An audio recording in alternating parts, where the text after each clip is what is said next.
আত্মাকে বলা হয় শিব। আত্মা এবং শিবের মধ্যে কোনো পার্থক্য নেই। বিয়ে মানেই কোলাহল, মজা এবং মিছিল, যা সকলকে জানতে দেয় যে বর তার কনেকে গ্রহণ করতে চলেছে।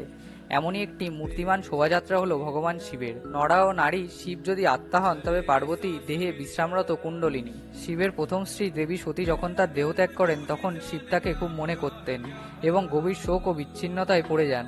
কিন্তু তিনি জানতেন না যে তিনি পার্বতী হয়ে ফিরে এসেছেন। বন্ধুরা, আজকের ভিডিওতে আমরা ভগবান শিব এবং দেবী পার্বতীর বিবাহের ঘটনা জেনে নেব। আপনাদের স্বাগত জানাই ফ্যাক্টজেনের নতুন একটি এপিসোডে।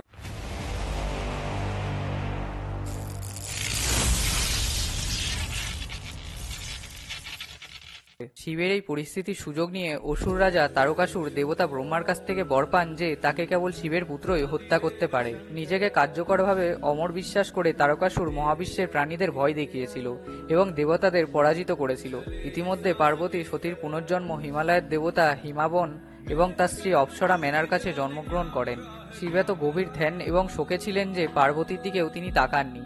তাই দেবতাদের প্রেমের দেবতা কামদেবের সেবায় নিযুক্ত হতে হয়েছিল। শিবের ক্রোধের কারণে কামদেব মারা গেলেও কামদেব প্রেমের তীর দিয়ে শিবের হৃদয় বিদ্ধ করতে সফল হন।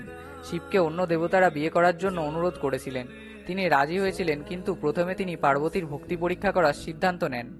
সপ্তর্ষি অর্থাৎ 7 ঋষি পার্বতীর কাছে আসেন এবং শিবকে বিয়ে করার জন্য নিরুৎসাহিত করার জন্য তাকে উপহাস করেন। তবে দেবী পার্বতী দৃঢ়প্রতিজ্ঞ ছিলেন। তারপর শিব নিজেই একজন বৃদ্ধ তপস্বীর ছদ্মবেশে পার্বতীকে দেখতে যান এবং তার উপস্থিতিতে নিজেকে অপমান করেন। ক্রুদ্ধ পার্বতী চলে যাওয়ার সময় শিব তার কাছে তার আসল রূপ প্রকাশ করেন এবং তার প্রেম ও ভক্তিতে খুশি হয়ে তাকে বিয়ে করার প্রতিশ্রুতি দিলেন। পার্বতীর বাবা মায়ের সাথে দেখা করে ফেরার পথে ত্রিযুগী নারায়ণ গ্রামের কাছাকাছি কোথাও তারা প্রথম বিয়ে করতে রাজি হয়েছিলেন। ফাল্গুন মাসে অমাবস্যায় একদিন আগে তাদের বিয়ে হয়। ভগবান শিব ও পার্বতীর মিলনের এই দিনটি প্রতি বছর মহাশিবরাত্রি হিসেবে পালিত হয়। যখন ঈশ্বর বিষ্ণু বিবাহের প্রস্তুতির জন্য দায়ী ছিলেন, ভগবান ব্রহ্মা ঐশ্বরিক পুরোহিত হিসেবে কাজ করেছিলেন। ভগবান শিবকে দেবতা এবং দানব উভয়েরাই পুজো করত এবং তিনি উভয় গোষ্ঠীর কাছে ন্যায্য ছিলেন। তিনি তার বিবাহ অনুষ্ঠানে শুধুমাত্র দেবতাদের অনুমতি দেওয়ার জন্য পক্ষপাতী ছিলেন না। দানব, সরীসৃপ, ম্যাথর, কীটপতঙ্গ এবং দেবতাই হোক না কেন, যারা সর্বান্তকরণে তাদের প্রভুর সাথে যোগ দিতে চেয়েছিল, তাদের আনন্দের সাথে স্বাগত জানানো হয়েছিল। ভগবান শিব তার সমস্ত গণকে বিবাহ অনুষ্ঠানে আমন্ত্রণ জানিয়েছিলেন। শিবের আমন্ত্রণ পেয়ে সবাই শিবের বিবাহ শোভাযাত্রায় অংশ নেওয়ার প্রস্তুতি নিতে শুরু করেন। 7 জন মা ব্রাহ্মী, মহেশ্বরী, কৌমারী, বৈষ্ণবী, ঐন্দ্রী এবং চামুণ্ডা তাকে সুন্দর করে সাজিয়েছিলেন। শিব তখন গ্রহকে শান্ত করার জন্য প্রয়োজনীয় সমস্ত কর্ম সম্পাদন করেছিলেন।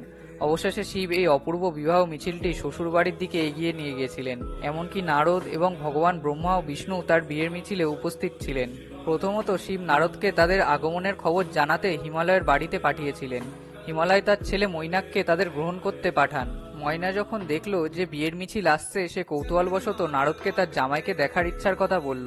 শিব বুঝতে পেরেছিলেন যে তার আকাঙ্ক্ষা রয়েছে। তিনি তাকে একটি পাঠ শেখাতে চেয়েছিলেন। তিনি একে একে সকল দেবতাকে পাঠালেন।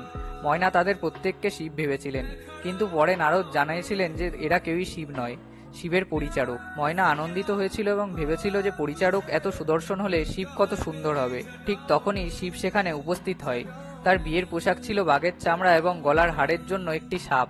তার গায়ে লেগেছিল ছাই এবং তার চুলগুলো এলোমেলোভাবে ম্যাটেড ছিল।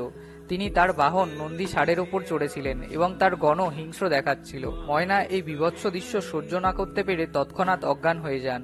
দাসীরা তৎক্ষণাৎ এসে ময়নাকে চেতনা ফিরিয়ে পেতে সাহায্য করেন। সে কান্নাকাটি শুরু করে এবং সবাইকে অভিশাপ দেয়। তিনি সকলকে শিবের সাথে তার মেয়ের বিয়ের জন্য দায়ী ভেবেছিলেন। কেউই রেহাই পায়নি, নারদ, সপ্তর্ষি, এমনকি তার নিজের ছেলেরাও। এমনকি তিনি পার্বতীকেও এই বলে উপদেশ দিয়েছিলেন যে এমন ভয়ঙ্কর স্বামী পাওয়ার জন্য তুমি কি কঠিন তপস্যা করেছিলে। ভগবান ব্রহ্মা এবং নারদ তাকে সান্ত্বনা দেওয়ার জন্য এবং বোঝানোর চেষ্টা করেছিলেন, কিন্তু কোনো লাভ হয়নি। হিমালয়ের হস্তক্ষেপ করার চেষ্টা করলে তাকে তীব্রভাবে ধমকে দেয়া হয় এবং ময়না তাকে হুমকি দেয় যে যদি এই বিয়ে হয় তাহলে এটাই হবে তার জীবনের শেষ দিন। অবশেষে ভগবান বিষ্ণু এসে তার রাগ প্রশমিত করার চেষ্টা করলেন, এই বলে যে তার রাগ ভিত্তিহীন, কারণ তিনি শিবের আসল চেহারা দেখেননি, যা সকলকে আশীর্বাদ দেয়। ভগবান বিষ্ণু এবং নারদ তখন শিবের প্রশংসা করলেন, যিনি প্রসন্ন হয়ে তার সবচেয়ে মোহনীয় সৌন্দর্য দেখিয়েছিলেন। ময়না এবার সন্তুষ্ট হয় এবং অবশেষে শিব মণ্ডপে প্রবেশ করেন, যেখানে বিয়ের অনুষ্ঠান হতে চলেছে, এবং দুজনেই একে অপরকে দেখে অত্যন্ত আনন্দিত হয়েছিল। বিয়ের অনুষ্ঠান শেষ হওয়ার পর ঋষি গর্গ বৈদিক মন্ত্রের উচ্চারণের মধ্যে কন্যাদানের আচার পালন করে হিমালয়কে সাহায্য করেছিলেন। করেছিলেন। কিছু কিংবদন্তি আছে যে ভগবান বিষ্ণু পার্বতীর কন্যাদান করেছিলেন। অন্যান্য কিংবদন্তি অনুসারে ত্রিযোগী নারায়ণ মন্দিরটি ভগবান শিব এবং দেবী পার্বতীর স্বর্গীয় বিবাহের স্থানে পরিণত হয়েছিল। অগ্নিকুণ্ডে প্রজ্বলিত পবিত্র আগুন তখন থেকে জ্বলছে বলে মনে করা হয় এবং সময় শেষ না হওয়া পর্যন্ত মন্দিরের সামনে অনন্তকাল জ্বলতে আশীর্বাদ করা হয়। এটাও বলা হয় যে ভগবান শিব, বিষ্ণু এবং ব্রহ্মা তাদের পাপ থেকে শুদ্ধ করার জন্য কাছাকাছি কুণ্ডে ডুব দিয়েছিলেন। পরে এগুলোর নাম হয়েছে রুদ্রকুণ্ড, বিষ্ণুকুণ্ড এবং ব্রহ্মাকুণ্ড। অনুষ্ঠান চলাকালীন ভগবান ব্রহ্মা যখন পবিত্র ব্রত পাঠ করছিলেন, তিনি মন্দিরের সামনে একটি ব্রহ্মশিলা দিয়ে পবিত্র স্থানটিকে চিহ্নিত করেছিলেন। কিংবদন্তি অনুসারে যদি কোনো দম্পতি বৈবাহিক কলহের কারণে ভোগেন, এই পবিত্র আগুনের ছাই তাদের দাম্পত্য সুখের জন্য আশীর্বাদ করার কথা। বন্ধুরা, এই ছিল ভগবান শিব এবং পার্বতীর বিবাহের কাহিনী। আপনাদের যদি ভিডিওটি ভালো লেগে থাকে তবে একটি লাইক এবং শেয়ার করে দেবেন। আর এইরকমই আরও নতুন নতুন অবাক করানো ফ্যাক্টসের গল্প শোনার জন্য আমাদের চ্যানেল ফ্যাক্টজেনটিকে সাবস্ক্রাইব করে বেল আইকনটি প্রেস করে দেবেন।